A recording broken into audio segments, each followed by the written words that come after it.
दुनिया के महान साइंटिस्ट भगवान को क्यों नहीं मानते थे? आखिर उनका ऐसा मानना क्यों था? चलिए आज के इस वीडियो में जानते हैं उन महान वैज्ञानिकों के बारे में जो भगवान को मानने पर इनकार कर दिए। मशहूर भौतिक विज्ञानी स्टीफन हॉकिंग, उन्होंने अपने जीवन में भगवान को कभी नहीं माना। वह साफ कहते थे कि दुनिया को भगवान ने नहीं बनाया और न ही वो दुनिया को चलाने वाली ताकत है और न ही वह मानव जाति की किस्मत तय करता है। जब उन्होंने आखिरी किताब लिखी तो उसमें साफ लिखा, भगवान कहीं नहीं है, किसी ने दुनिया नहीं बनाई और कोई हमारी किस्मत नहीं लिखता। नास्तिक माने जाने वाले स्टीफन हॉकिंग ने किताब में कई यूनिवर्स के बनने, एलियंस, इंटेलिजेंस, स्पेस, कोलोनाइजेशन और आर्टिफिशियल इंटेलिजेंस जैसे कई जरूरी सवालों के जवाब दिए। उनकी किताब में लिखा है, सदियों से माना जाता आ रहा है कि मेरे जैसे डिसेबल लोगों पर भगवान का श्राप होता है, लेकिन मेरा मानना है कि कुछ लोगों को निराश करूं, लेकिन मैं यह सोचना ज्यादा पसंद करूंगा कि हर चीज की व्याख्या दूसरे तरीकों से की जा सकती है। वैसे हॉकिंग की इस किताब की नाम ही है, क्या वहाँ भगवान है? हॉकिंग ने लिखा, मेरी भविष्यवाणी है कि हम इस सेंचुरी के खत्म होते होते भगवान के दिमाग को समझने लगेंगे। वह आगे लिखते हैं, इससे मुझे इस बात का पूरा एहसास है कि ना तो कोई स्वर्ग है और ना ही मरने के बाद कोई जीवन है। यह सोचना सिर्फ आपका खुशनुमा विचार हो सकता है। स्टीफन हॉकिंग ऐसे वैज्ञानिक थे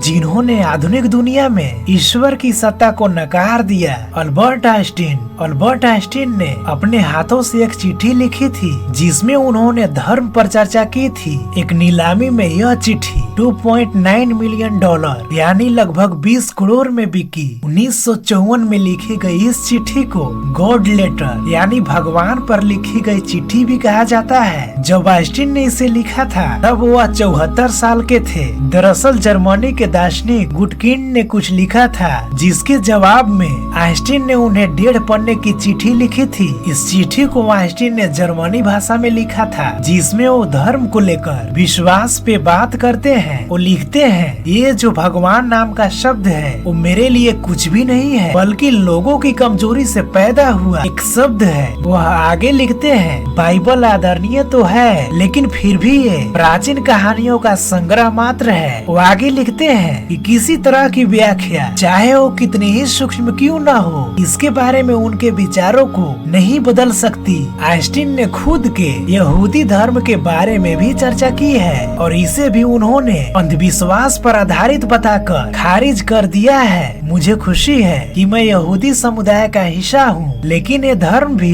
किसी धर्म से अलग नहीं है। क्रिस्टी द्वारा दिए गए एक बयान में कहा गया, इस चिट्ठी को आइंस्टीन की मृत्यु के 1 साल पहले लिखा गया था। आपको बता दे कि ये पहला मौका नहीं है जब आइंस्टीन की चिट्ठियों को नीलामी किया गया है। 2017 में उनकी एक चिट्ठी को नीलाम किया गया था। ये नोट उन्होंने इटली की एक छात्र को लिखा था जिसने आइंस्टीन से मिलने के लिए मना कर दिया था। इस नोट की नीलामी $6100 यानी 4,31,971 में हुई थी। वैसे आपको क्या लगता है, क्या इस ब्रह्मांड में भगवान नामक कोई चीज है? नीचे कमेंट में हमें जरूर बताएं।